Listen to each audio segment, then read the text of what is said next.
चीनी लोगों की चतुराई के बारे में आपने कई बार सुना होगा, लेकिन पिछले कुछ दशकों से चीनी लोगों की चतुराई के किस्से नकली और मिलावटी भोजन की बढ़ती खबरों के रूप में देखने को मिल रहे हैं। तो चलिए देखते हैं ऐसे ही कुछ मिलावटी चीनी खाद्य पदार्थ जो शायद आपको मार सकते हैं, और ये भी कि इन सभी को कैसे पहचाना जाए। नंबर 10, कंक्रीट के अखरोट। पहला नकली भोजन जो आसानी से मिल जाता है वो है अखरोट। कल्पना कीजिए, आप एक चीनी किसान बाजार से गुजर रहे हैं और आपको ताजे अखरोट बेचने वाला कोई दिखाई देता है। आप अखरोट खरीद कर घर ले जाते हैं और जब उन्हें खोलकर देखते हैं तो क्या पाते हैं? कंकड़। जी हाँ, किसी बेईमान दुकानदार के लिए बड़ी बात नहीं है कि वो अखरोट के खोलों का फायदा उठाकर खोल से गिरी निकाल कर उनकी जगह कंकड़ रख दे, फिर उन्हें गोंद से वापस चिपका कर किसी नादान से लगने वाले ग्राहक को बेच दे। अगर आप गलती से भी इनमें से एक को खा लें तो ये ना सिर्फ आपके दांतों को तोड़ देगा बल्कि और ना जाने क्या हो सकता है। ये बताने की आपको जरूरत नहीं है। ये चाल दुकानदार के मुनाफे को दोगुना कर देती है। वे अखरोट की गिरियां तो बेचते हैं और बेकार खोल को भी कंकड़ से भरकर बेचते हैं, क्योंकि अखरोट वजन के हिसाब से बिकता है, इसलिए भारी कंक्रीट से भरे अखरोट भी कम ही लगते हैं। इसलिए अगर आप चीन में हैं और आपका अखरोट खरीदने का मन है तो खोल को जरा अच्छे से जांच लें। नकली अखरोट के शेल से बाहर की ओर गोंद की एक हल्की सी रेखा दिखाई देगी। आप चाहें तो कुछ अखरोट खोलकर भी देख सकते हैं। कोई भी ईमानदार विक्रेता इसका बुरा नहीं मानेगा। नंबर 9,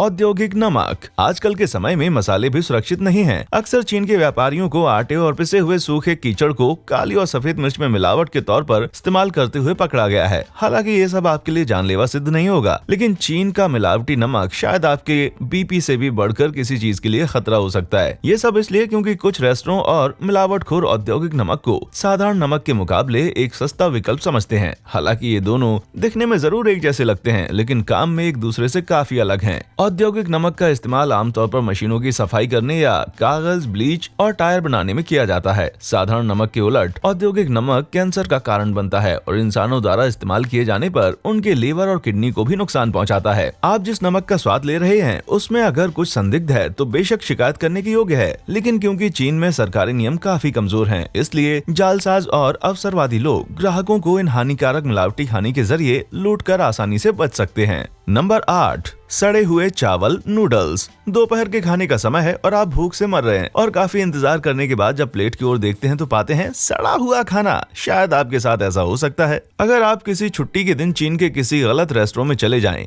अक्सर जब कोई खराब बासी खाने को देखता है तो सबसे पहला ख्याल आता है उसे फेंक देने का, लेकिन कुछ साहसी चीनी कारखाने सड़ते अनाज से भी कमाई करने का अच्छा राइस नूडल्स में उनका इस्तेमाल करते हैं। साधारण राइस नूडल्स में चावल के आटे और पानी का इस्तेमाल होता है, लेकिन इसकी नकली और मिलावटी किस्म में बदबू छिपाने के लिए ताजी नूडल्स जैसी रंगत लाने के लिए थोड़ी हाथ की सफाई लगती है। खराब सड़े चावल और पशुओं के लिए रखे जाने वाले अनाज को ब्लीच करके सल्फर डाइऑक्साइड और अन्य रासायनिक योजकों के साथ मिलाया जाता है। इसका स्वाद ठीक करने के लिए शायद ढेर सारे मशक की जरूरत पड़ेगी। नंबर 7, नकली मटर। अगला नाम है मासूम से लगने वाली मटर का। 2010 में एक मध्य चीनी शहर चांगशा में स्थानीय अधिकारियों को स्थानीय किसानों के बाजार में बेची जाने वाली कुछ सब्जियों पर संदेह हुआ। आम जनता में कुछ कहना भी था कि 20 मिनट तक उबालने के बाद भी मटर बहुत सख्त थी। इससे भी बदतर ये था कि पानी का रंग गहरा हरा हो गया था। मामले की तफ्तीश के बाद पता चला कि हरी मटर के रूप में ये बहरूपिया असल में पुरानी बर्फीली मटर और छोटी सोयाबीन थी, जिन्हें सोडियम मेटाबाइसल्फेट और फूड डाई के जहरीले मिश्रण में रंगकर मोटा और ताज़ा दिखाने की कोशिश की गई थी। हरे रंग की ये डाई जो इन नकली मटर से निकली थी, उसका इस्तेमाल खान पान की चीजों में करना गैर कानूनी है, लेकिन फिर भी ये अपराधी रुकने वाले नहीं है। चलो कम से कम अब आपके पास एक बहाना तो है सब्जियां ना खाने का।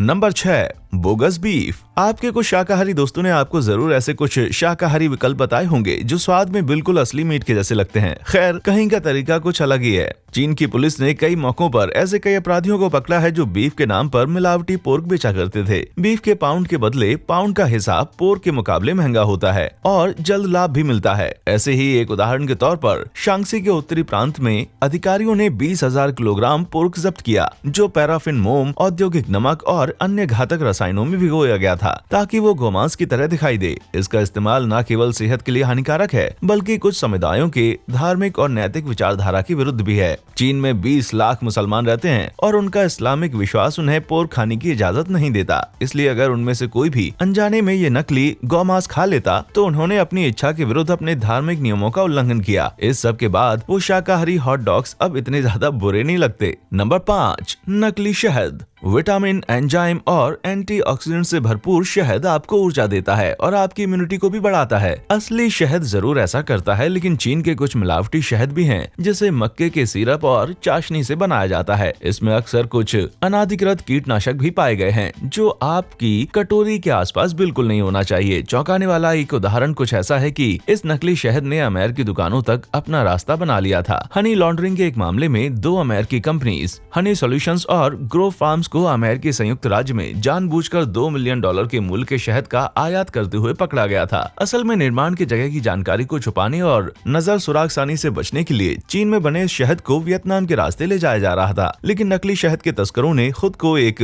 चिपचिपी स्थिति में पाया जब FDA ने उन्हें रंगे हाथ पकड़ लिया। अब इसे कहेंगे असली स्टिंग ऑपरेशन। नंबर 4, बतख का खून। अब आप ये सोच रहे होंगे कि कोई भला एक ऐसी चीज में क्यों मिलावट करेगा जो खाने के लायक बिल्कुल नहीं है, पर ये चीन है, याद है ना। पूर्वी समुद्री बोर्ड पर जियांगसू प्रांत में बतख के खून के सूप की मांग काफी बढ़ी है। इसके नाजुक स्वाद और रेशमी बनावट के कारण सूप बनाने के लिए बतख के खून को तब तक गर्म किया जाता है जब तक कि वो टोफू के समान एक स्थिरता में नहीं मिल जाता। एक उद्यमी अपराधी ने इसकी जो नकल तैयार की वो सुनने में उतनी ही घिनौनी थी जितनी की कुछ अमेरिकी और यूरोपियन लोगों को बतख के खून का सूप लगा होगा। उसने एक स्थानीय बूचड़खाने से बड़ी मात्रा में गाय और भेड़ का खून खरीदा और अपने घर में तब तक उबाला जब तक वो टोफू की तरह नहीं बन गया। हालांकि ये सब अपने आप में बेईमानी और गैर कानूनी है, पर उससे भी बुरा था खून में फॉर्मेल्डिहाइड मिलाना। एक ऐसा रसायन अधिक मात्रा में लिया जाए तो घातक साबित हो सकता है। जब पुलिस ने उस घर में रेड मारी तो वहां उन्हें पतीलों पर लटकते जानवरों के शरीर के अवशेष एक कमरे में मिल गए, जिसे अफसरों के कथन के अनुसार रक्त से लबालब पाया गया।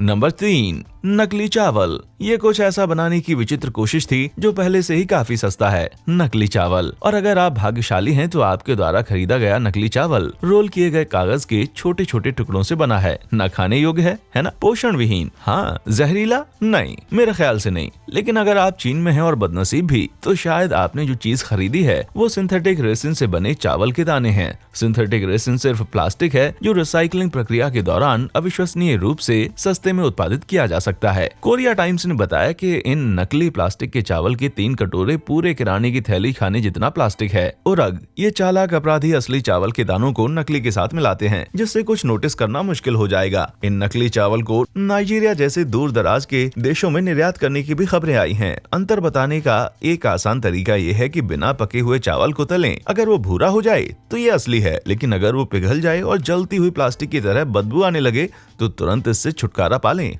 नंबर 2, चूहे के कबाब। स्ट्रीट फूड हमेशा ही थोड़ा जोखिम भरे होते हैं, चाहे आप किसी भी देश में क्यों ना हो। और हम सब ने ये अक्सर देखा और सुना है कि बाहर का कुछ गलत खा लेने पर अगले 6 घंटे टॉयलेट में बिताने पड़ते हैं। लेकिन चीन में चिंता करने का कारण कुछ और ही है। इस बात के सच होने की भारी संभावना है कि आपने जिस स्वादिष्ट से दिखने वाले मीट के टुकड़े को ऑर्डर किया था वो असल में चूहा था। चीन में स्ट्रीट फूड मार्केट की अहमियत बहुत है, और अगर शाम की सैर के दौरान आपने वहाँ से कोई मसालेदार सीख कबाब नहीं खाया तो आपकी सैर मानो अधूरी रह जाएगी। लेकिन चिंता की कोई बात नहीं है। चीनी सड़क विक्रेताओं और कभी कभी रेस्टोरेंट की कई रिपोर्ट्स मिली हैं कि वो पोर्क, चिकन या लैम्ब के नाम पर चूहे परोसते हैं। चूहे के मांस सस्ता भले ही हो, लेकिन बीमारी से भरे हो सकते हैं। साल्मोनेला या शायद प्लेग। स्वास्थ्य विभाग के अकस्मात दौरे चीन में शायद ही कभी देखने को मिलते हैं, इसीलिए अफसरों का अपराधियों पर शिकंजा कसना भी मुश्किल ही रहता है। एक समय चूहे के मांस के घोटाले में 63 लोगों को फंसाया गया था। जिलेटिन, पिगमेंट और नाइट्रेट का इस्तेमाल करके चूहे, लोमड़ी और मिंक के मीट को दिखने में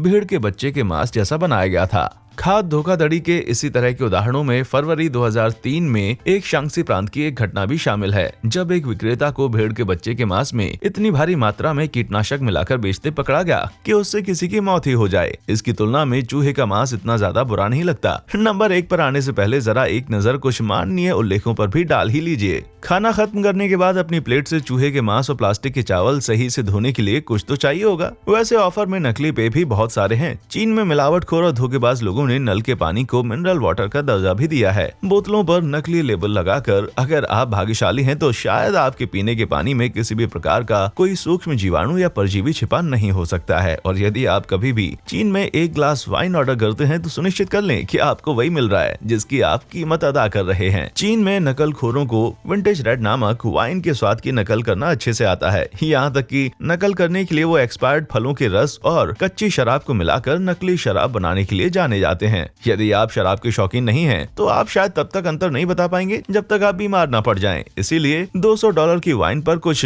पढ़ने से पहले जरा एक बार और सोच लें। तो आपकी प्यास संतुष्ट होने के बाद अब समय है पेश करने का चीन का सबसे चौंकाने वाला नकली खाद्य पदार्थ। नंबर 1, विषाक्त मोम के अंडे। जी हाँ, आपने बिल्कुल सही सुना। अगर आपने मुर्गी को खुद अपनी आंखों से वो अंडे देते हुए नहीं देखा, तो शायद आप जहरीले नकली अंडे खरीद सकते हैं। रिपोर्ट के अनुसार नकली जिलेटिन और खाद रंग का इस्तेमाल करके बनाए गए इन अंडों में अन्य हानिकारक रसायनों के भी अंश हैं और आपको इन्हें बिल्कुल नहीं खाना चाहिए। अंडे के खोल को बनाने के लिए पैराफिन वैक्स और कैल्शियम कार्बोनेट के सांची का उपयोग किया जाता है, जो बाद में नकली अंडे की सफेदी संयुग्मित राल और स्टार्च, एल्गी एक्सट्रैक्ट और कागुलांट से भर दिया जाता है। इसका पीला भाग रबर जैसे रेसिन और फिटकरी के साथ मिश्रण से बना है, जो एक जिलेटिनस और विषाक्त योग है। अगर आप एक अंडे को खोलकर देखें, तो एक सुंदर जेली जैसी बनावट के साथ एक हार्ड उबला हुआ अंडा दिखाई देगा और इसके बारे में कुछ अलग और अजीब लगेगा। इसमें इस्तेमाल होने वाले रसायन से डिमेंशिया और अन्य स्वास्थ्य संबंधी समस्याएं होती हैं, इसलिए ये अंडे एक वास्तविक चिंता का विषय हैं। लेकिन इन्हें उन अपराधियों को सौंपना चाहूंगा, वे निश्चित रूप से काफी रचनात्मक होते हैं। तो आप एक नकली और असली अंडे में अंतर कैसे बता पाएंगे? असली अंडों में हल्की सी गंध होती है और गोले पर सामान्य खामियां और झाइयां भी होती हैं। नकली अंडे अस्वाभाविक रूप से चिकने और समान आकार के होते हैं और उनके खोल के नीचे मिलने वाली पतली झिल्ली भी गायब होती है। यह आपराधिक तत्व तुरंत पैसे बनाने के लिए कुछ भी करेंगे और अगर वे लोगों को रास्ते में नुकसान भी पहुंचाते हैं, तो वे परवाह नहीं करते। क्या ऐसे कुछ नकली भोजन आपके अपने देश में भी समस्या बन रहे हैं? आपको क्या लगता है कि ऐसा होने से रोकने के लिए क्या किया जाना चाहिए? नीचे कमेंट बॉक्स में हमें जरूर बताएं।